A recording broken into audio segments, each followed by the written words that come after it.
Consciousness returned slowly, like swimming up through deep water toward distant light.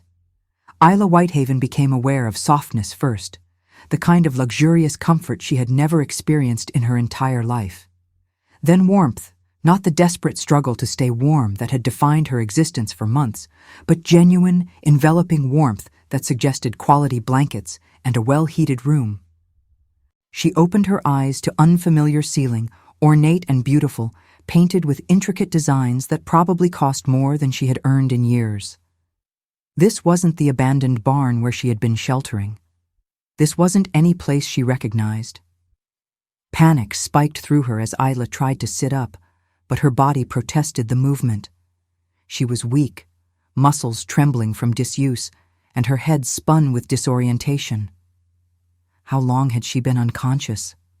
Where was she? What had happened?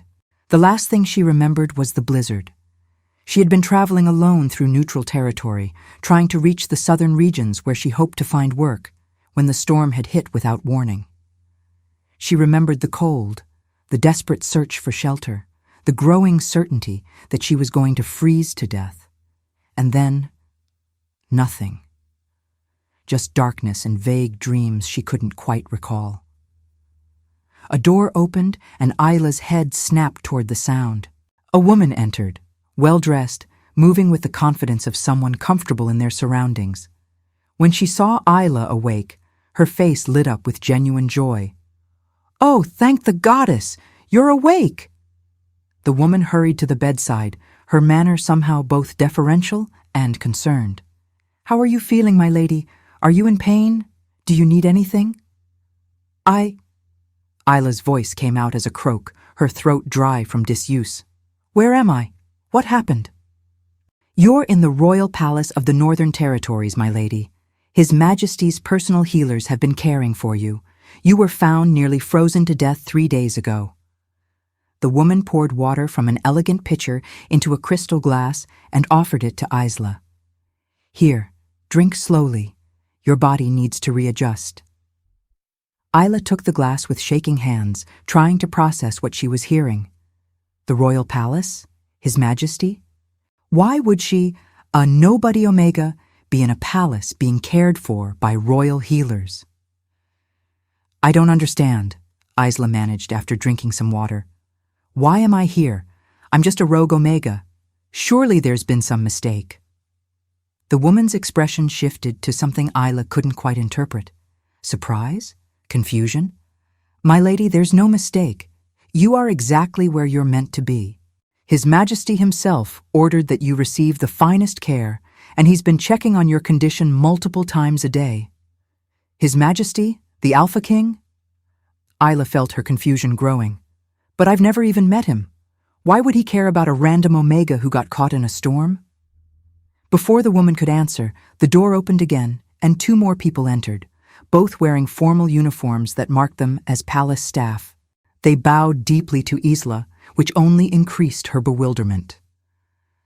"My lady," one of them said respectfully, "we've prepared a bath for you and fresh clothing. If you're feeling strong enough, we can help you." "Help me with what?" Isla asked, her voice rising with frustration and fear. "Why is everyone calling me my lady? I'm nobody. I'm just Isla. I don't understand what's happening here." The 3 staff members exchanged glances, and the first woman spoke gently. "My lady, Isla, perhaps you should speak with His Majesty directly. He can explain everything better than we can. Would you like us to send for him?" "No, I'd like to understand what's going on right now," Isla insisted, though her trembling hands undermined her attempt at firmness. "Please, just tell me why I'm being treated like this. Why am I in a palace? What happened after I was found?" Another exchange of glances, and then the woman sighed. "You were found by His Majesty himself during a patrol. He brought you to the palace personally, ordered the healers to save your life at any cost, and has been very invested in your recovery. My lady, forgive me for being forward, but have you truly not been told anything? About why you're here? About what His Majesty declared?" "Declared?" Isla felt ice form in her stomach. "What do you mean, declared?" The woman opened her mouth to answer, but a knock on the door interrupted her. A man's voice called from outside. "Is the lady awake? His Majesty requests to be notified immediately if she regains consciousness." The staff members looked at Isla with expressions that suggested they were relieved someone else would have to explain whatever they were dancing around. "Shall we tell His Majesty you're awake, my lady?" Isla wanted to refuse, wanted to demand answers from these people who clearly knew something she didn't. But she also recognized that she wasn't going to get real explanations from staff members who were clearly uncomfortable with the situation. If she wanted to understand what was happening, she needed to talk to whoever was in charge.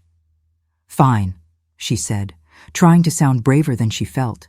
"But I want to get dressed first, in my own clothes." "Your clothing was destroyed by the cold and had to be discarded, my lady," the woman said apologetically. "But we have prepared appropriate attire for you. If you'll allow us to help you to the bath—" Isla wanted to argue, wanted to insist on doing everything herself, but her body's weakness made it clear that wasn't an option. She allowed the staff to help her out of bed and guide her to an adjoining room where a bath had been prepared. Not just any bath, but a massive tub filled with steaming water that smelled of oils and herbs. As they helped her bathe and dress in clothing that was far finer than anything she had ever worn, Isla tried to piece together what little information she had. The Alpha King himself had found her, had brought her to the palace personally, had ordered extensive care for a complete stranger, and had apparently declared something that everyone knew about except her. The dress they put her in was beautiful but simple, made of soft fabric in a pale blue that complemented her white hair and unusual coloring. Looking at herself in the mirror, Isla barely recognized the person staring back. She looked like someone important, someone valuable, someone who belonged in a palace. But she wasn't any of those things. She was just Isla, a rogue Omega with no pack and no prospects, who had been trying not to freeze to death 3 days ago. A knock on the door made her jump.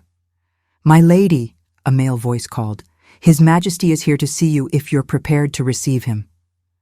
Isla's heart hammered in her chest. Yes, I suppose." The door opened, and the Alpha King entered. Isla had never seen him before. Rogues didn't generally get close enough to royalty to know what they looked like, but she would have known he was someone powerful, even without context. He radiated alpha energy in waves that made her Omega nature want to submit on instinct, but more than that, there was something about his presence that filled the entire space. He was tall and powerfully built, with dark hair and striking features that would have been handsome if not for the intensity of his expression. But what struck Isla most was the way he looked at her, not with the dismissal or disgust she was used to seeing when wolves noticed her albinism, but with something that looked almost like relief, or recognition, or both.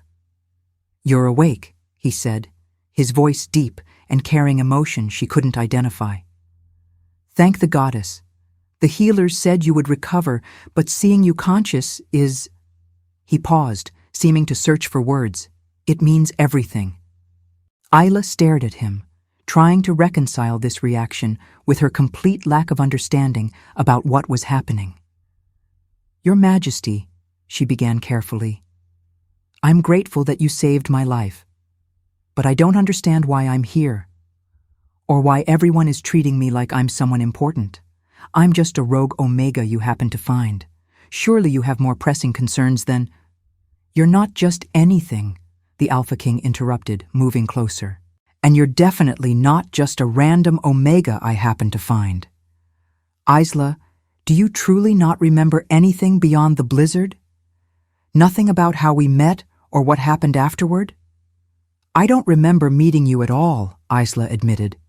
"The last thing I remember is trying to find shelter from the storm. Everything after that is blank until I woke up here." Something shifted in the Alpha King's expression, concern mixed with realization. "The healers warned that might happen. They said the hypothermia and exhaustion could affect your memory. But I had hoped—" He shook his head. "I'm Darius Stormborn, Alpha King of the Northern Territories, and we need to talk about some things that happened while you were unconscious." The formal way he said it made Isla's anxiety spike. "What things? Your Majesty, please. Everyone keeps acting like I should know something, but I don't understand any of this. What happened?" Darius pulled a chair closer to where she stood and gestured for her to sit, taking another chair for himself. 3 days ago, I was doing a patrol of the border territories during the blizzard. We were searching for any wolves who might have been caught in the storm. That's when I found you, collapsed in the snow, barely breathing, minutes from death." He leaned forward, his eyes intense on hers. "When I reached you, when I saw you lying there dying, something happened that I hadn't expected. The mate bond formed, instant and unmistakable. You are my true mate, Isla, the one person in all of existence that the moon goddess created specifically for me." The words hit Isla like a physical blow. Mate bond? True mate? With the Alpha King? That was impossible. Things like that didn't happen to wolves like her. She struggled to find words. "That's not possible. You're the Alpha King, I'm nobody. The moon goddess wouldn't pair us.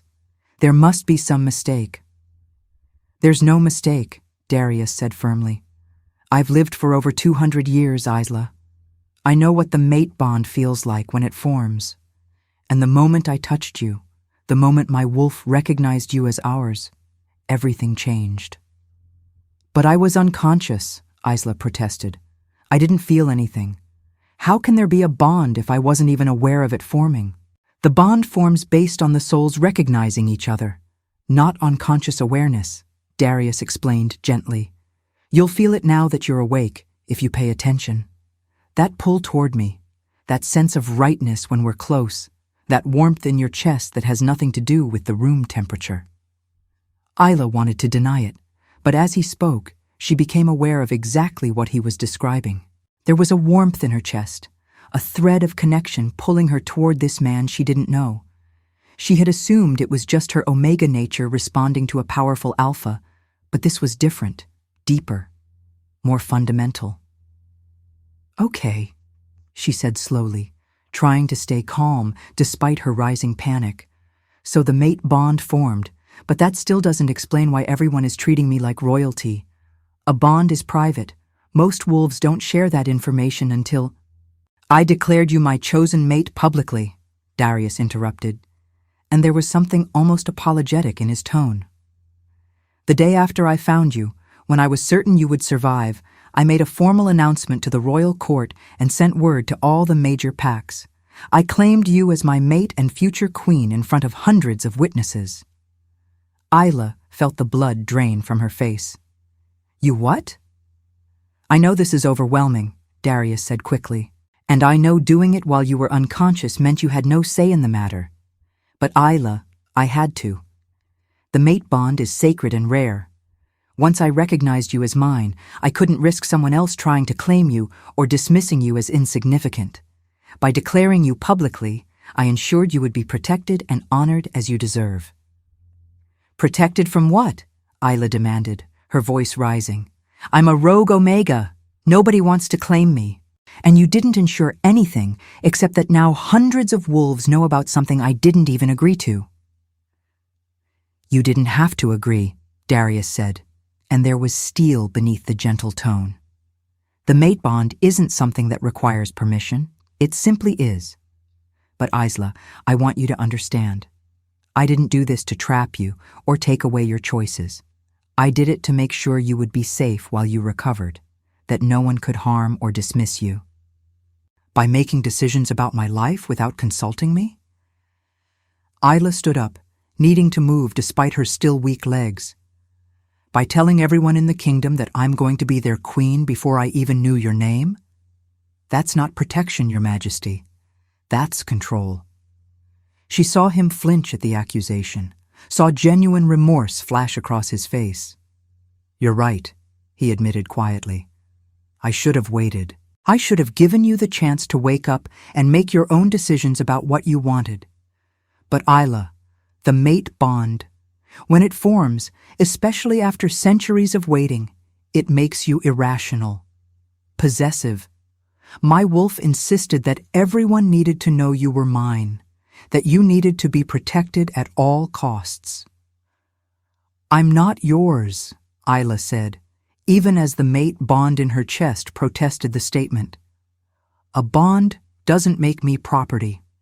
And declaring me your mate in front of witnesses doesn't change the fact that I'm a nobody who doesn't know the first thing about being queen. You're not nobody, Darius replied with quiet intensity. And you don't have to know how to be queen right now. Those are skills that can be learned. What matters is who you are as a person.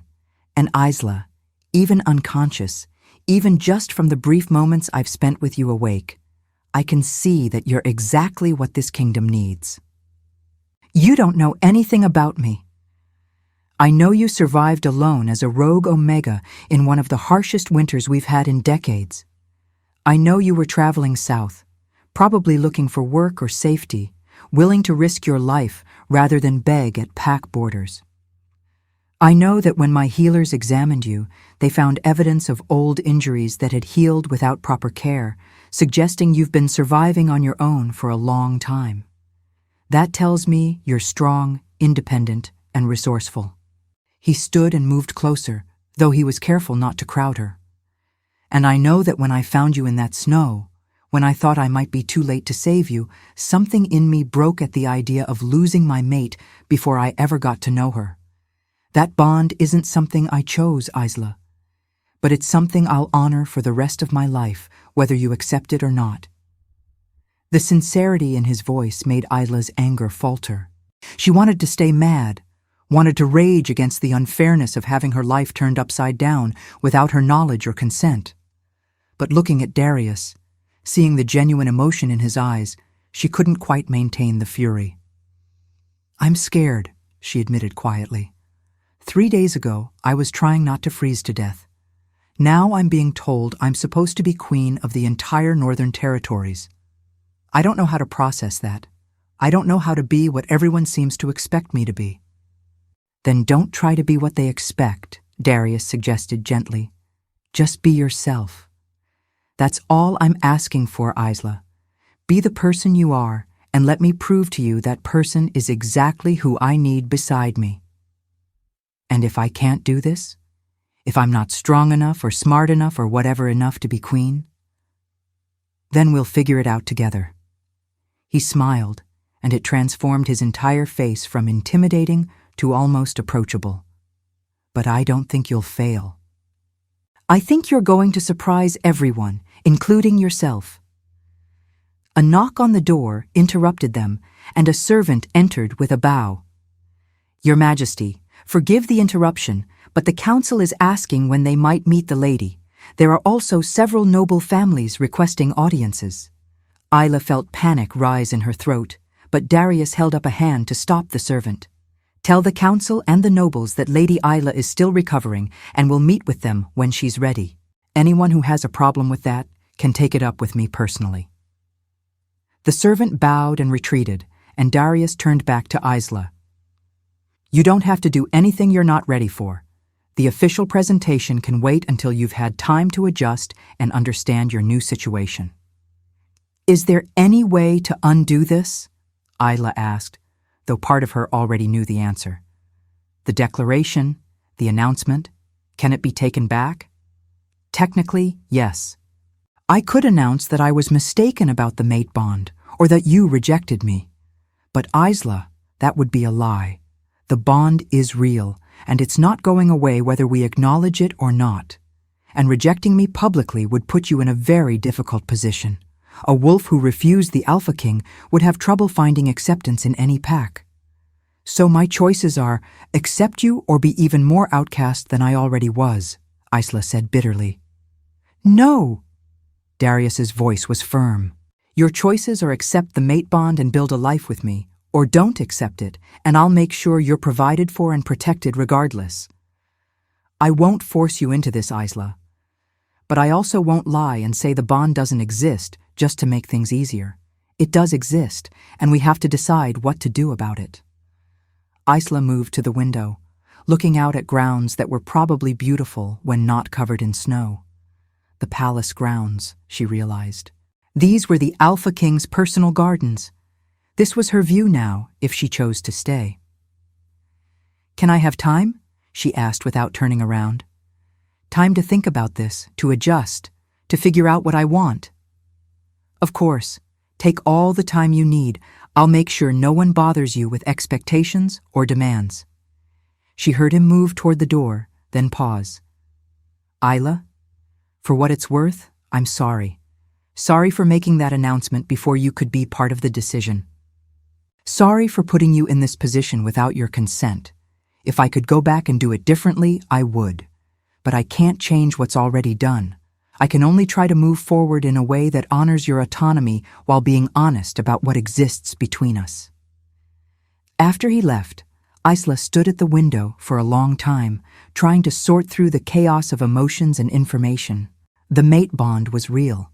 She could feel it now that she was aware of it, a warm thread connecting her to Darius, even though he was no longer in the room.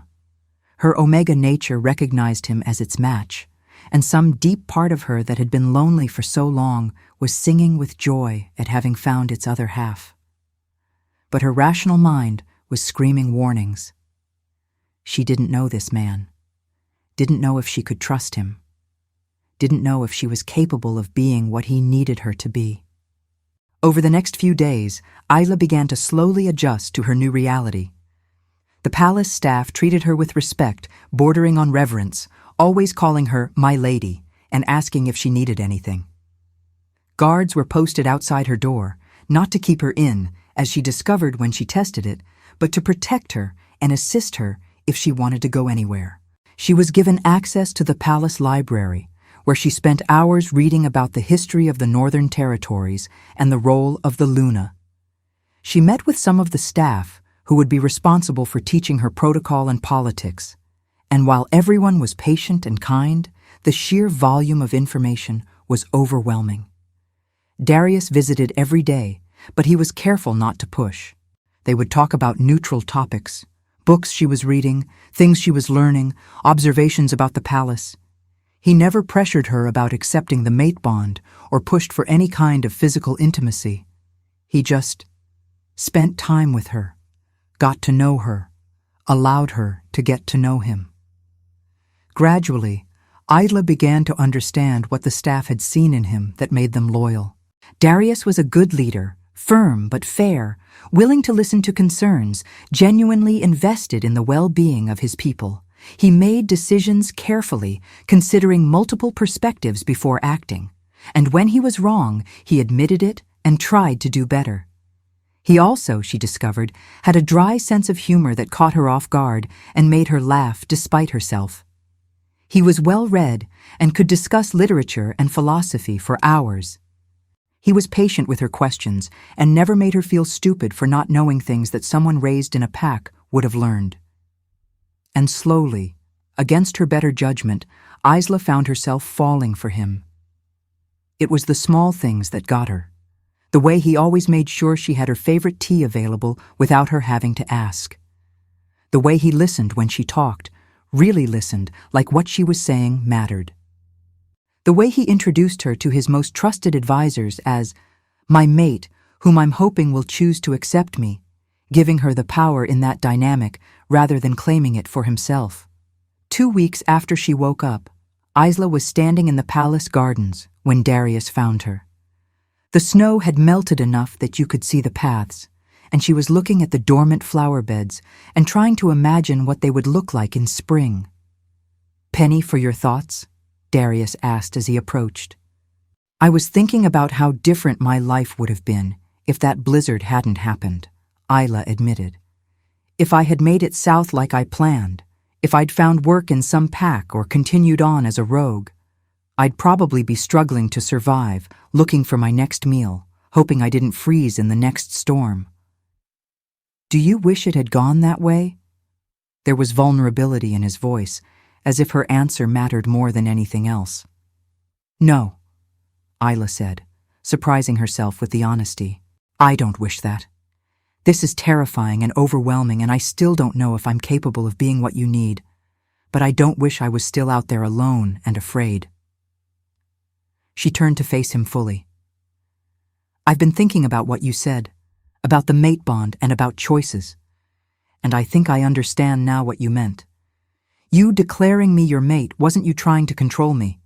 It was you trying to protect me the only way you knew how.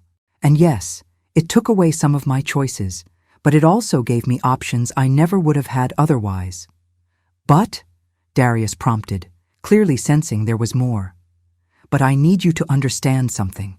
If I accept this bond, if I agree to be your mate and your queen, it has to be because I choose it. Not because I feel obligated, or because the alternative is worse, or because the bond makes me feel things I can't control. It has to be my choice, freely made, because I want this life with you. I understand, Darius said quietly, and I wouldn't want it any other way. I'm not there yet, Isla continued. I'm getting there, I think. But I need more time. More chances to know you as a person, not just as the Alpha King.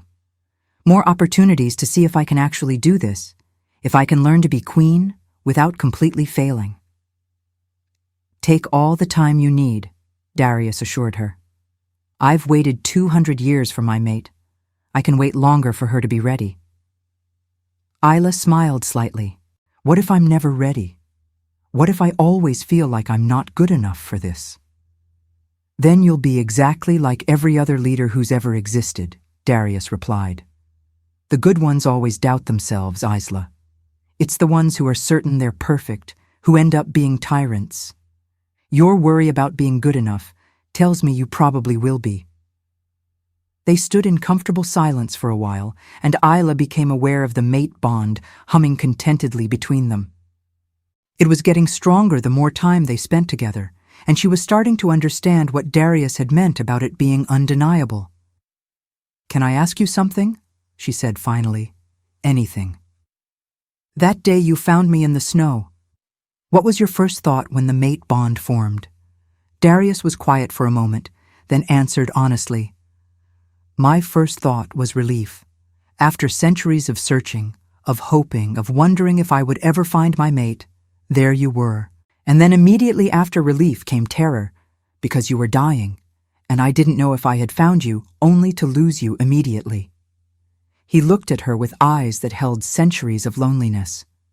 I've been alone for so long, Isla. Not physically. I've been surrounded by people my entire life. But alone in the ways that matter. No one to truly connect with. No one who saw me as just Darius instead of the Alpha King. And then the bond formed, and I knew that I had finally found the one person who could be that for me. Is that why you declared me so quickly? Isla asked. Because you were afraid of losing me? Partly, but also because I wanted everyone to know that you were valued, that you mattered, that you weren't just another rogue Omega to be dismissed or ignored. I wanted to make sure that from the moment you woke up, you would be treated with the respect you deserve. Even though I might reject you? Even then, because you deserve to be valued regardless of whether you choose to be with me. Your worth isn't dependent on being my mate, Isla. It exists independently, and I needed everyone to understand that. The sincerity in his voice, the genuine care behind his actions, even when he had made mistakes, finally broke through the last of Isla's defenses. She took a step closer to him, and then another, until they were standing close enough to touch. I'm not ready to accept the bond completely, she said quietly. I'm not ready for a mating ceremony or to be presented as queen or any of the official things. But Darius, I'm willing to try. I'm willing to see where this goes, to give us a real chance, because I think maybe, despite how this all started, you might actually be exactly what I need too. The smile that spread across Darius's face was radiant. That's more than I dared hope for, he said, his voice rough with emotion. Thank you for being brave enough to give this a chance, for giving me a chance. When he kissed her, slowly, gently, giving her every opportunity to pull away, the mate bond blazed between them with an intensity that made Isla gasp. This was what it felt like, she realized. This was the connection that poets wrote about and artists tried to capture. This was why wolves searched their entire lives for their true mate. When they finally broke apart, both glowing with the bond's energy, Isla rested her forehead against his chest and allowed herself to feel safe for the first time in longer than she could remember. "So what happens now?" she asked. "Now we take it one day at a time," Darius replied. "You continue learning about the kingdom and your role, but without pressure or deadlines.